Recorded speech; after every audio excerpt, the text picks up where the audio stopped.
मंत्र क्लासेस के इस सेशन में आपका स्वागत है। अपनी क्लासेस में मैं एक बेसिक बात को बार बार रिपीट करता हूँ कि प्राइस जो है वो स्ट्रेट लाइन में नहीं चलता, वो स्विंग बनाता हुआ चलता है। और इन स्विंग्स को पढ़कर हम अपनी इंट्राडे, इंट्रा वीक या इंट्रा मंथ पोजीशंस को बहुत अच्छे से खेल सकते हैं। आइए एक दो एग्जांपल्स के साथ में मैं आपको बताता हूं कि किस तरह से इन स्विंग्स को हम आइडेंटिफाई करते हैं, इनको मार्क करते हैं और फिर सिंपल डाउ थ्योरी के प्रिंसिपल से कि भाई जब तक हायर हाई और हायर लो बनता जा रहा है तब तक अप ट्रेंड कंटिन्यू है और हमको अपनी पोजीशन छोड़ने की आवश्यकता नहीं है। इस पर्टिकुलर बात को एक दो एग्जाम्पल्स के जरिए मैं आपको इलस्ट्रेट करना चाहता हूँ।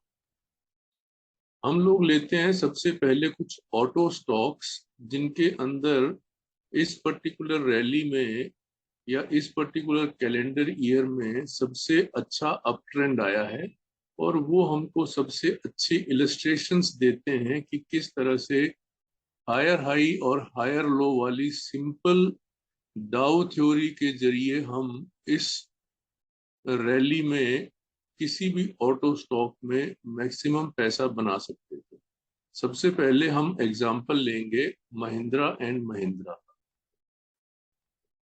देखिए आपके सामने ये महिंद्रा एंड महिंद्रा का चार्ट है, और जैसा मैंने बताया हुआ है कि भाई जब भी आरएसआई की ऑसिलेशन 25 या उसके नीचे पहुंचती है तो हमको उस स्टॉक को ऑब्जर्व करना शुरू कर देना है कि भाई यहां से एक वापसी हो सकती है।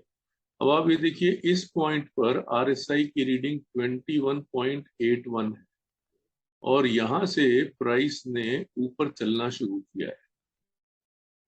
अब सवाल ये होता है कि भाई हम अभी तक ये प्राइस नीचे आ रहा था और नीचे आते हुए प्राइस में एंट्री किस जगह पर लेनी है। तो चलिए पहले इस नीचे आते हुए प्राइस को देखते हैं।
अब ये देखिए यहाँ पर क्या हो रहा है। डाउन स्विंग चल रही है, तो नीचे आते हुए हमारा जो लास्ट वैलिड हाई था वो ये वाला था।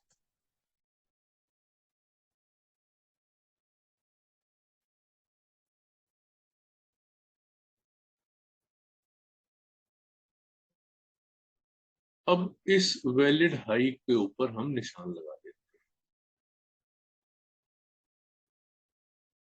हैं। ये वैलिड हाई पार नहीं होता तब तक हम इस स्टॉक में कोई लॉन्ग पोजीशन नहीं बनाएंगे। तो हम इंतजार करते हैं कि प्राइस जो है वो वापस चलना शुरू हो किसी भी पॉइंट से, और इस वैलिड के ऊपर हम अपना अलर्ट लगा लेते हैं कि जब प्राइस इस वैलिड हाई को पार करे तब वो अलर्ट हमें एक अलार्म इशू करते हैं।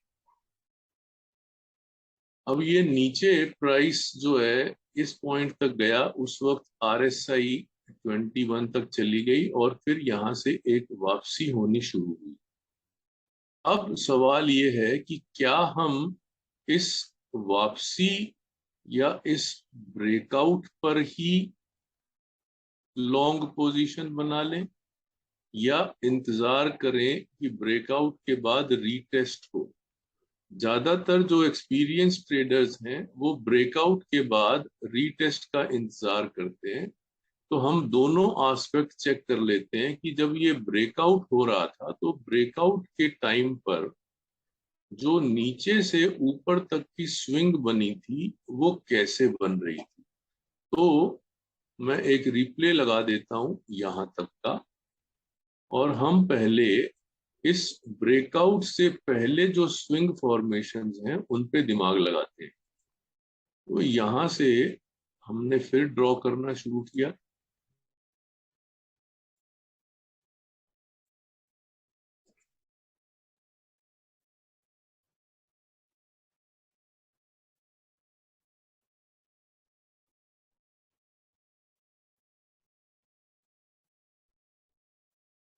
अब आप ये देखें, इस पूरी जर्नी में इस पॉइंट से इस ब्रेकआउट तक की जर्नी अगर हम देखें तो उसके बीच में प्राइस ने कुछ स्विंग्स बनाए हुए हैं, और इन स्विंग्स को हम आम भाषा में माइनर स्विंग्स और मेजर स्विंग्स के रूप में आइडेंटिफाई कर सकते हैं। Minor swings and major swings.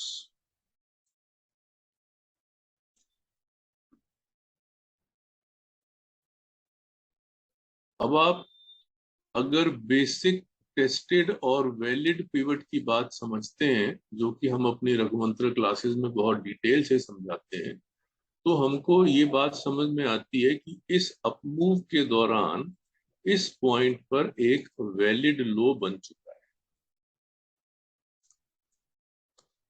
और वैलिड लो हमको ये बताता है कि इस पॉइंट पर एक मेजर डाउन स्विंग खत्म हुई है और एक नई अपस्विंग शुरू हुई है। मैं रिपीट कर रहा हूं इस बात को कि वैलिड व्यू, वैलिड लो का अर्थ ये होता है कि उस पॉइंट पर major down swing ended and new upswing started.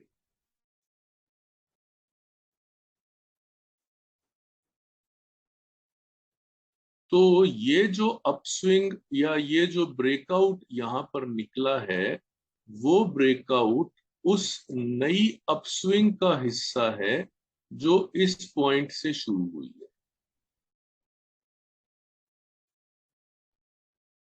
और किसी भी केस में जब यहां से कोई मेजर या minor,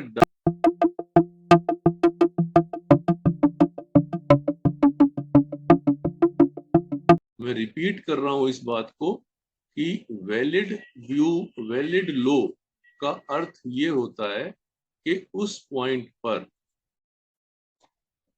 major down swing ended and new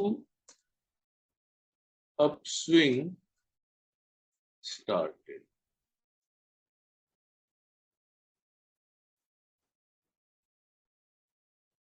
तो ये जो अपस्विंग या ये जो ब्रेकआउट यहां पर निकला है, वो ब्रेकआउट उस नई अपस्विंग का हिस्सा है जो इस पॉइंट से शुरू हुई है।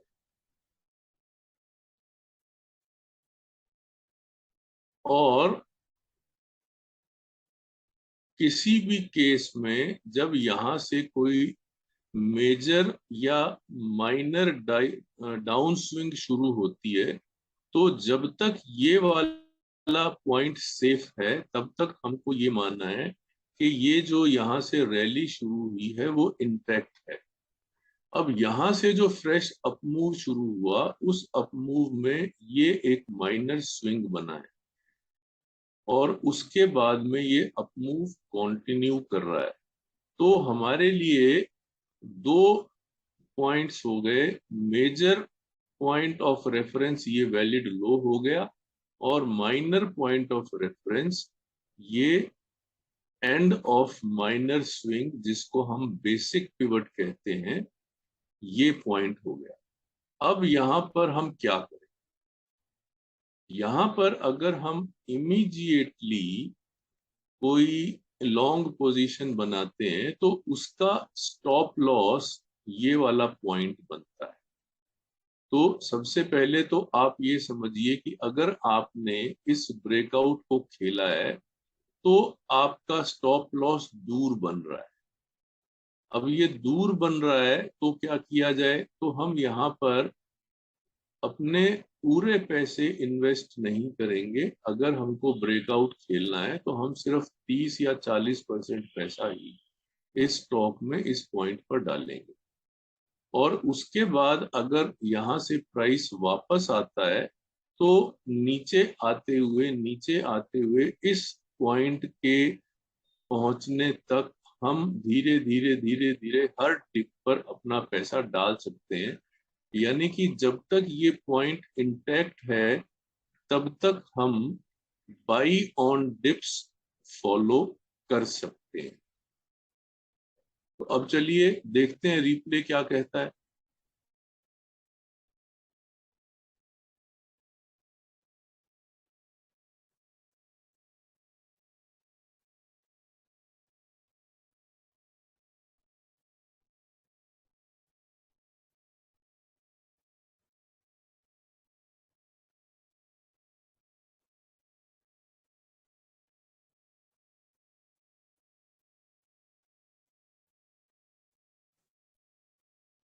अब यहाँ पर कुछ नया हुआ है।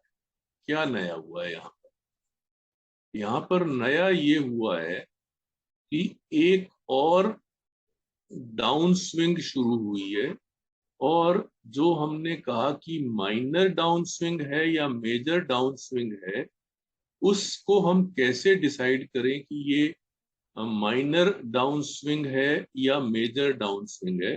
तो उसके लिए हम यहाँ से अपनी अखबार को हम मिलाते हुए चल रहे हैं, और यहाँ तक हम देख रहे हैं कि प्राइस ऊपर गया।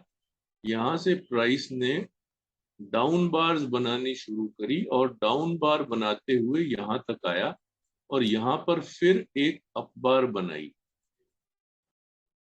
तो इस पॉइंट पर जहां पर कि 5, 6, 7 डाउन बार्स बनने के बाद एक अप बार बनी, तो यहाँ एक माइनर स्विंग कंप्लीट हो गया।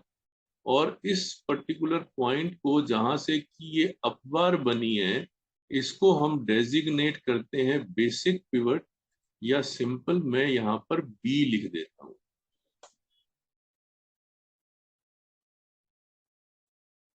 अब इस बी को अगर प्राइस नीचे नहीं पार करता और ऊपर चलता जाता कुछ इस प्रकार से, तो हम ये मानते कि ये जो बी है यहां तक एक और माइनर स्विंग आई है और फिर प्राइस वापस चल पड़ा है। मगर ऐसा नहीं हुआ, और हमने देखा सिर्फ एक अप बार बन के प्राइस दोबारा नीचे आने लगा और इस बी वाले पॉइंट से नीचे आ गया। तो जैसे ही प्राइस पहले बी बनाता है और फिर उस बी वाले पॉइंट से नीचे ब्रीच होता है, तो वो हमको ये बताता है कि अब एक मेजर स्विंग या मेजर डाउन स्विंग शुरू हो गई है। अब ये मेजर डाउन स्विंग इस पर्टिकुलर लो को पार करेगी या नहीं करेगी हमें नहीं पता, लेकिन हम यही मान के चलते हैं कि ये मेजर डाउन स्विंग इस वैलिड लो से जो यहां तक की अपस्विंग बनी है, इसको करेक्ट कर रही है। तो हम यहां से एक फिबोनाची करेक्टिव ड्रॉ कर लेंगे और इस तरह से लो और हाई को मिलाकर हम 0.618 और 0.876 और 0.5 तक के अपने फिबोनाची रिट्रेसमेंट लेवल्स निकाल लेंगे। अब देखिए ये प्राइस ने यहाँ पर नीचे आना शुरू किया है, उसके बाद प्राइस क्या करता है, लेट अस सी।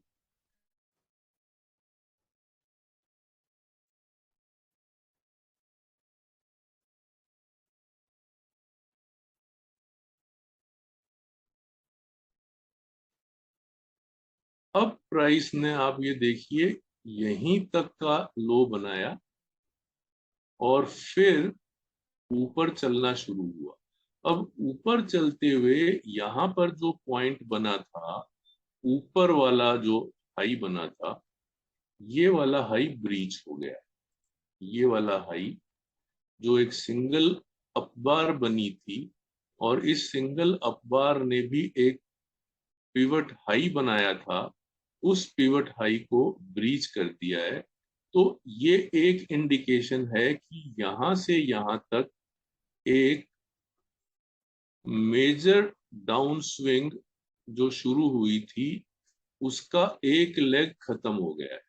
अब वो एक लेग खत्म होके वहां से ऊपर जाके दोबारा एक लेग शुरू करेगा। उसके लिए फिर हमको पहले वो बी बनाएगा और फिर उस बी को नीचे तोड़ेगा। तो लेट अस सी अब ये क्या करता है।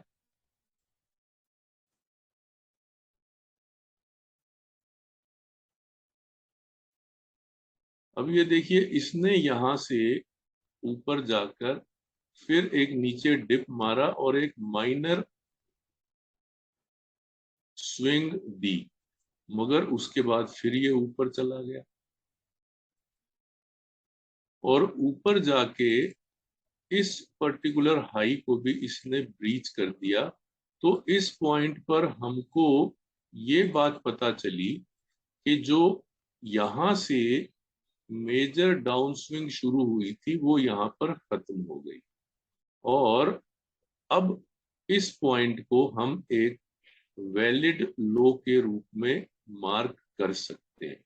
तो जब ये वैलिड लो बन गया और प्राइस यहां पहुंच गया, तब हम फिर से एक सेफ लॉन्ग पोजीशन बना सकते हैं। अब देखते हैं प्राइस आगे क्या करता है।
अब इस पूरे अप मूव को अगर हम मार्क करें तो हम ये देखते हैं कि एक वैलिड लो ये बना, उसके बाद वैलिड लो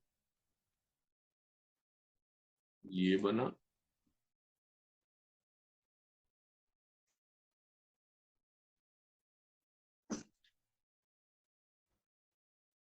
उसके बाद वैलिड लो ये बना,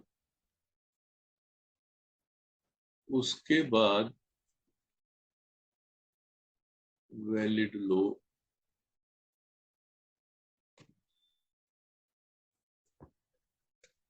ये बना और उसके बाद आखिरी वैलिड लो यहां बना।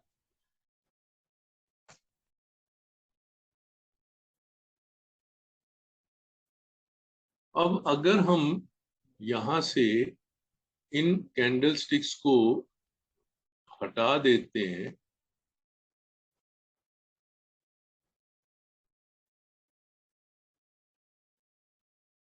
और सिर्फ इन मेजर डाउन स्विंग्स को ही कंसीडर करते हैं और माइनर स्विंग्स को इग्नोर करते हैं, और यहां से हम एक फ्रेश स्विंग्स ड्रॉ करते हैं जहां पर सिर्फ हम मेजर स्विंग्स को ही कंसीडर करेंगे। तो वो कुछ इस तरह से बनेगा।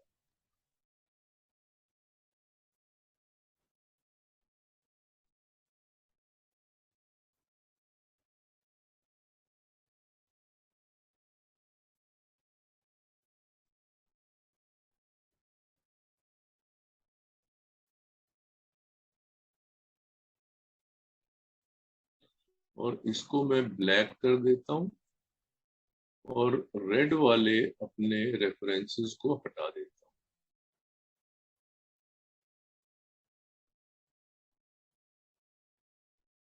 अब आप देखिए, ये पूरी एक्सरसाइज के बाद अब हमने जो ये स्विंग्स ड्रॉ करी हैं, ये स्विंग्स हमको ये बता रही है कि हमने जो माइनर स्विंग्स थी उनको हटा दिया है और मेजर स्विंग्स को इनकॉर्पोरेट किया है। और अब ये देखिए, इस पर्टिकुलर अप मूव को डेसिफर करना कितना आसान हो गया है। और हम ये बहुत इजीली कह सकते हैं कि जब तक महिंद्रा एंड महिंद्रा में ये लेवल जो कि 1222 का लेवल है, जब तक ये लेवल इंटैक्ट है, तब तक हमको शॉर्ट पोजीशन इनिशिएट नहीं करनी है, या तब तक हमारा जो खरीदा हुआ सामान था, जो हमने इस जगह पर खरीदा था, वो खरीदा सामान हमको बेचने की जरूरत नहीं है। थैंक यू दोस्तों। आई होप ये वीडियो आपको और आपकी समझ को और अच्छा और बेहतर करने में कामयाब हुआ होगा।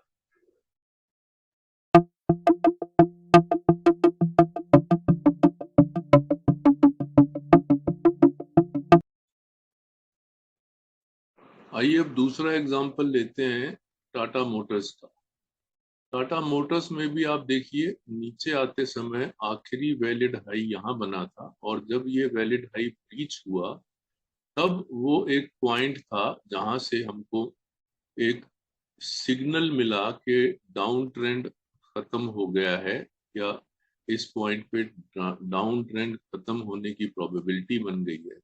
और फिर यहाँ से प्राइस ने दोबारा रिट्रेस किया, और रिट्रेस करने के बाद फिर अप मूव बनाया। अब इस अप मूव में इसने एक वैलिड लो यहाँ बना दिया,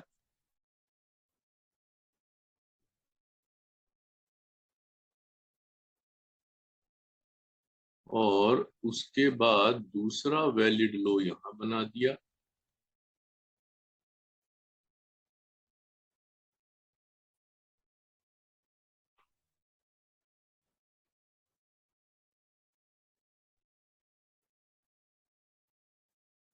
और अब यहाँ पर ये एक टेस्टेड लो बना है, और अगर प्राइस इसके ऊपर निकलता है तो ये टेस्टेड वैलिड बन जाएगा। लेकिन अभी हम उस बात के अंदर नहीं जाते। अभी हम इन माइनर स्विंग्स को विलुप्त करते हैं और मेजर स्विंग्स को ही कंसीडर करते हुए आगे बढ़ते हैं। तो जब हम ऐसा करेंगे तो हमको कुछ इस प्रकार से ड्रॉ करने होंगे अपनी स्विंग्स को।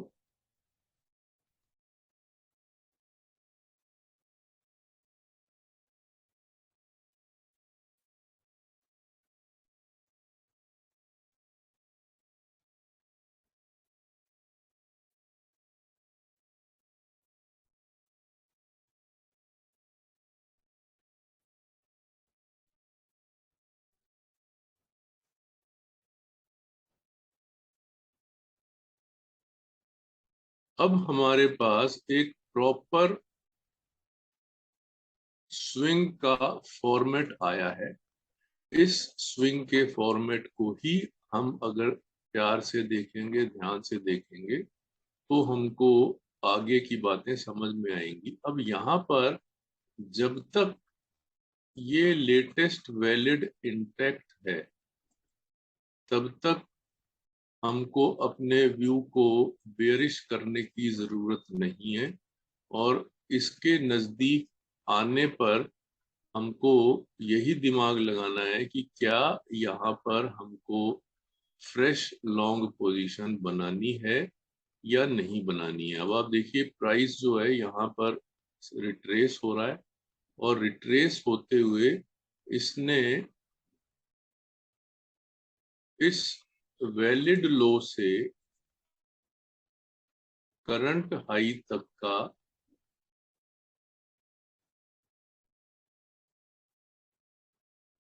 61.8% इस वैलिड के नीचे चली जाएगी, तब हम ये समझेंगे कि यहाँ से जो अपमूव शुरू हुआ था, उस अपमूव का एक लार्जर स्विंग यहाँ खत्म हो गया है। और फिर हम उसको कुछ इस प्रकार से पढ़ेंगे।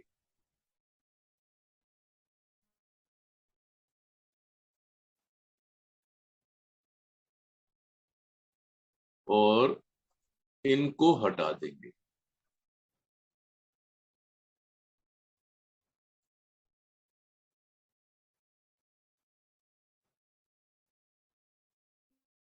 और तब हम इस लो से फिबोनाची ड्रॉ करके ये देख रहे हैं कि अगर ये वाला वैलिड जो हमने ड्रॉ किया 427 का, अगर ये ब्रीच हो जाएगा, तो पॉसिबिलिटी है कि प्राइस 398 तक भी जा सकता है।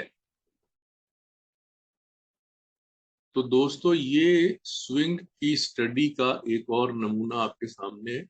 I hope it will help you further. आइए अब मारुति का चार्ट देख लेते हैं। मारुति के चार्ट में मैं सीधा माइनर स्विंग्स को हटाते हुए स्विंग्स ड्रॉ करूंगा, तो आपको वो कुछ इस प्रकार से नजर आएंगी।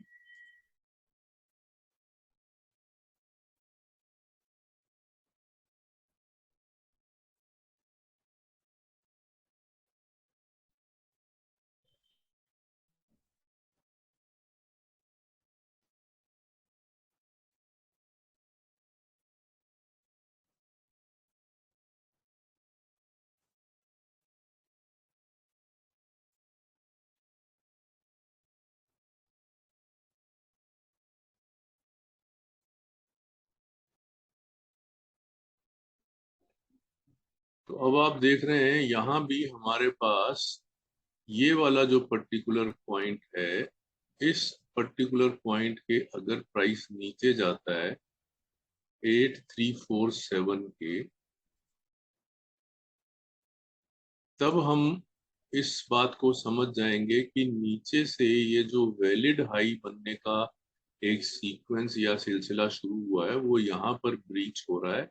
और यहाँ से एक और लंबी या और गहरी करेक्शन या पुल बैक आने का चांस बनेगा।